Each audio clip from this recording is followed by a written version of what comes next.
Media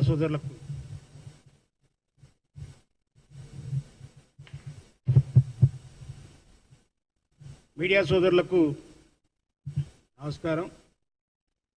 నా పేరు Devan Satish Madiga, Congress party senior అధికార ప్రతినిధి. తెలంగాణ రాష్ట్రం రాకముందు హరీష్ రావుకేమో చెప్పులు గతి లేకుండే, కేటీఆర్ ఏమో మా ముఖ్యమంత్రి గారు చెప్పినట్టు అమెరికాలో హోటల్లో పనిచేస్తాడు, మేనేజర్ పని ఏదో పనిచేస్తున్నట్టు ఆయన. కవితమ్మనేమో అప్పుడు మంగళపల్లి, ఇప్పుడేమో బ్యూటీ పార్లర్ అంటారు. మంగళ పని చేసేదంట అమెరికాలో. బ్యూటీ పార్లర్ అంటే మంగళ పని అంటే బ్యూటీ పార్లర్ నడుపుతుంది, ఇంగ్లీష్ పదం అది బ్యూటీ పార్లర్. అది ఆయనకు తెలుసు. అయితే సంతోష్రావేమో అంగిడిస్తే అంగిలేని పరిస్థితి. నేను ఈ విషయాలు ఎందుకు చెప్తున్నానంటే, నేను టీఆర్ఎస్లో కేసీఆర్ గారు బట్టి 7 ఏళ్ళు ఉన్నా.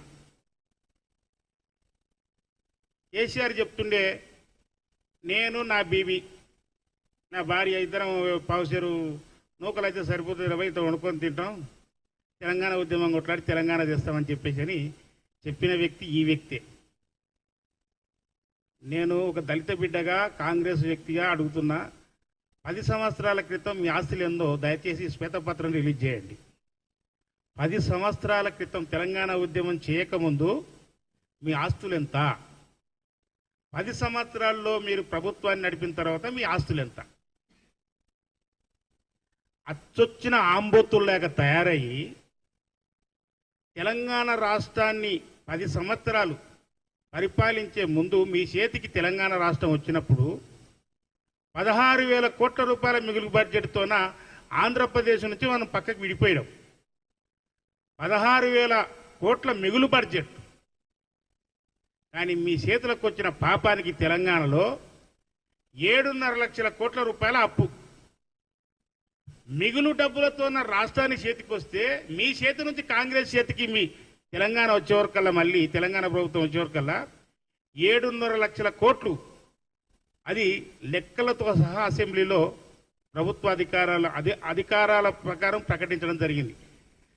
ఈ విషయాన్ని హరీష్ రావు మొన్న ఇన్ని రోజులు 10 సంవత్సరాలు ఎన్నడూ కూడా మాట్లాడలే. మొన్న హరీష్ రావు మాట్లాడుతూ 4.5 లక్షల కోట్ల రూపాయలు అయితే అప్పు చేసినామని అన్నాడు ఆయన. అంటే అప్పు చేసిరు కదా 4.5 లక్షల కోట్లు ఆయన లెక్కల ప్రకారం. కానీ ప్రభుత్వ లెక్కల ప్రకారము 7.5 లక్షల కోట్ల రూపాయలు అని చెప్పేసి అని స్పష్టంగా తేలిపోయింది. వీళ్ళు ఆంబోతులు లేక ఇద్దరు బిల్లారంగం లేక లంబు జంబుగాడు. ఓడు లంబు ఓడు జంబు. లంబుగానికైతే లంబు అంటే చచ్చిపోతుండు, నన్ను లంబు అంటారు, నన్ను పొడుగున్నా అంటారు. అవునండి, దేవుడు ఇచ్చినట్టు పొడుగున్నా అని చెప్తున్నావు. రే, నీ పొడుగునే ఉండవు, కానీ నీ బుద్ధి మాత్రం మోకాల్లో ఉంది. నీ పొడుగునే ఉండవు కాదంటలేము, కానీ నీ బుద్ధి మాత్రం మోకాల్లో ఉంది. హరీష్ రావు తాటి చెత్త అంతా వెరిగినవు, బుద్ధి మాత్రం మోకాల్లోనే ఉంది. ఎందుకో ఈ మాట చెప్తున్నా తెలుసా? మా ముఖ్యమంత్రిని పట్టుకొని సన్నాసి అని అంటావా? సన్నాసి అని అంటావా? నీవు విధవ సన్యాసివి. ఎంత విధవ సన్యాసి అంటే, శిల్పర్స్ లేకుండా కేసీఆర్ ఎప్పటి పిఏ డ్యూటీ చేసిన నీకు ఫామ్ హౌస్ లెక్క నుంచి వచ్చినవి, లక్షల రూపాయలు విలువ చేసే బండ్లు లెక్క నుంచి వచ్చినాయి, ఇండ్ల లెక్క నుంచి వచ్చినాయి. చెప్పాలి కదా, మళ్ళా అదంతా తెలంగాణ ప్రజల సొమ్మే కదా. విధవ సన్యాసి, మీ చేతికి 16,000 కోట్ల రూపాయల మిగులు బడ్జెట్తో తెలంగాణ వస్తే 7.5 లక్షల కోట్ల రూపాయలు అప్పు ఎవడు చేసినరా? ఓ విధవ సన్యాసి హరీష్ రావు.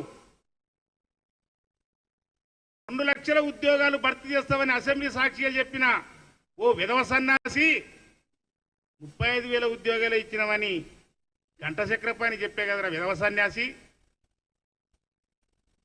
దళితులకు ముఖ్యమంత్రిని చేస్తానని చెప్పిన ఓ విధవ సన్యాసి, ఈ తలకాయ ఎక్కడ పెట్టుకున్నవరా? ముఖ్యమంత్రి అయ్యిండా దళితుడు? దళితులకు 3 ఎకరాల భూమి ఇస్తారన్న కదా విధవ సన్యాసి. మీరు చేసిన కుటుంబ సర్వేలో 3 లక్షల కుటుంబాలకు భూమి లేదని మీరే తేల్చిండ్రు.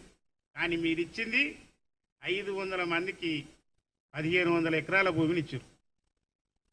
అంతేగా 15,000 ఎకరాల భూమి ఇచ్చిన విధవ సన్యాసి